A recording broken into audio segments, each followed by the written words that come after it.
America ने तान दी missile, Iran ने भी कस ली थी कमर। आखिरी मिनटों में चीन की एंट्री ने बदल दिया गेम। पूरी दुनिया ईरान अमेरिका जंग में जंगबंदी चाहती थी, लेकिन मसला ये था कि बिल्ली की गले में घंटी आखिर बांधे कौन। मिस्र, पाकिस्तान, तुर्की खुलेआम ये कह रहे थे जब चीन मंजरे आम पर आया। तो आइए जानते हैं जंगबंदी का असल सेहरा चीन को क्यों जाना चाहिए। जी हाँ, तजवीज़ कबूल कर ली गई। दिलचस्प बात यह है कि इस तजवीज़ और जंगबंदी में चीन ने असल किरदार निभाया है, जिसका पाकिस्तान को हीरो करार दिया जा रहा है। लेकिन असल बात यह है, दबाव डाला गया। अमेरिकी अखबार न्यूयॉर्क पोस्ट की एक रिपोर्ट में कहा गया है कि चीन ने जंगबंदी में कलीदी किरदार अदा किया। पाकिस्तान के अलावा चीन ने भी ईरान इसराइल अमेरिका जंग में 2 हफ्ते की जंगबंदी के फैसले में अहम किरदार अदा किया।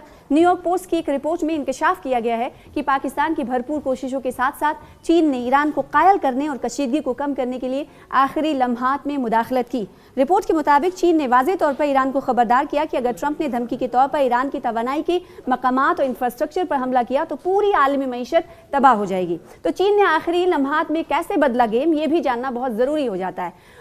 बीजिंग ने ईरान से कहा कि एक तवील जंग दोनों तरफ से भारी नुकसान का बास बनेगी और ईरान के लिए देरपा फ़ायदे हासिल नहीं करेगी। ईरानी हुकाम ने इत्तला दी कि नए सुप्रीम लीडर मुश्तबा खामनई ने ज़ाती तौर पर जंगबंदी की मंजूरी दी है। डोनाल्ड ट्रंप ने भी चीन के किरदार का एतराफ़ किया। खबर रसाई इदारे से बातचीत करते हुए कहा गया कि बिलाखिर चीन ने ईरान को आज फ़ोन पर बातचीत की और हमें मुआहदे के हवाले से उन्होंने कहा है शुक्रिया अदा करता हूँ।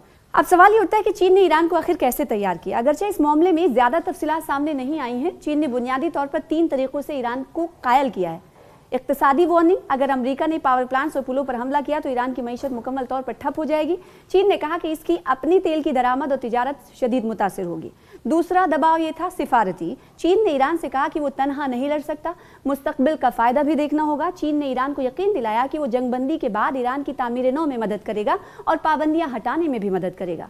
इस जंगबंदी के तहत अबनाए हरमुज़ यानी स्ट्रेट ऑफ हॉर्मुज़ और ओमान, ईरान और ओमान मिलकर मुश्तरका तौर पर इसका फ़ायदा उठा सकते हैं।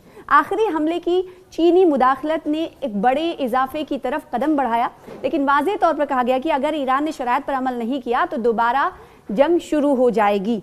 तो दुनिया ये मान रही है कि ईरान ने जो हामी भरी है सीज़ फायर की, वो कहीं ना कहीं चीन के कहने पर भरी है या चीन ने उसे मनाया है। लेकिन इस बात को भी नज़रअंदाज नहीं किया जा सकता कि पाकिस्तान की कोशिशें भी इस बीच देखी गई। जब रात भर लोग सो रहे थे तो उस वक्त बातचीत के अमल के हवाले से सोशल मीडिया ट्वीट पर कई तरह के ट्वीट सामने आ रहे थे, जिसके बाद सुबह जब हुई तो सीज़ फायर का ऐलान किया गया। पाकिस्तान अपने आप में इसको जीत मान रहा है, डिप्लोमेटिक जीत से करार दे रहा है। तो दूसरी तरफ कई ममालिक की तरफ से कहा जा रहा है कि इसके पीछे जिस तरीके से हमने यूएन में देखा था, यूनाइटेड नेशन में देखा था कि वेटो कर दिया था रूस और चीन ने उस प्रस्ताव पर, उस तजवीज़ पर जिसे बहरीन ने पेश किया था, और ये प्रस्ताव दरअसल हॉर्मुज़ खुलवाने को लेकर था। तो उसी वक्त चीन की तरफ से और रूस की तरफ से अड़ंगा डाला गया था।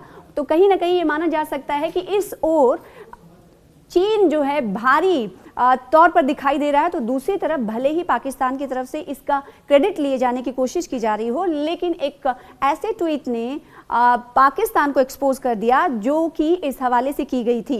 इस ट्वीट को ड्राफ्ट के तौर पर शेयर किया गया पाकिस्तान के पीएम के हैंडल से। जब इसी बात को कहीं ना कहीं ये कहा जा रहा है, जानकारों के मुताबिक भी कहा जा रहा है कि एक्सपोज पाकिस्तान हो चुका है, यानी ये अपना ट्वीट पाकिस्तान ने खुद नहीं बल्कि किसी और के इशारे पर किया होगा, या फिर ये यूँ कहा जाने लगा कि पाकिस्तान की तरफ से ट्वीट नहीं कोई और था, ये पाकिस्तान से कठपुतली थी। तो दूसरी तरफ अगर ये देखा जाए कि 14 दिनों की जंगबंदी के हवाले से जो रजामंदी जाहिर की गई है, उसके बाद की तस्वीर क्या होगी या उसके बाद क्या होने वाला है, तो ऐसे में फ्राइडे तक का इंतज़ार करना होगा।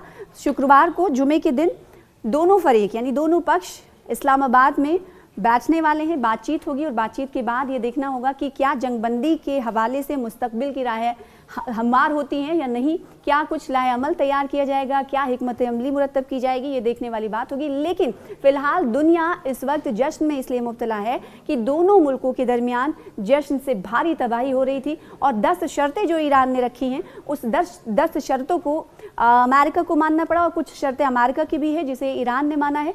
ऐसे में थोड़ा थोड़ा दोनों एक एक कदम पीछे हुए हैं, उसके बाद सहमति बन गई है, जो कि कहीं ना कहीं बेहतर है। और जैसा कि हमेशा से कहा जाता रहा है कि जंग किसी मसले का हल नहीं, जंग तो खुद एक मसला है।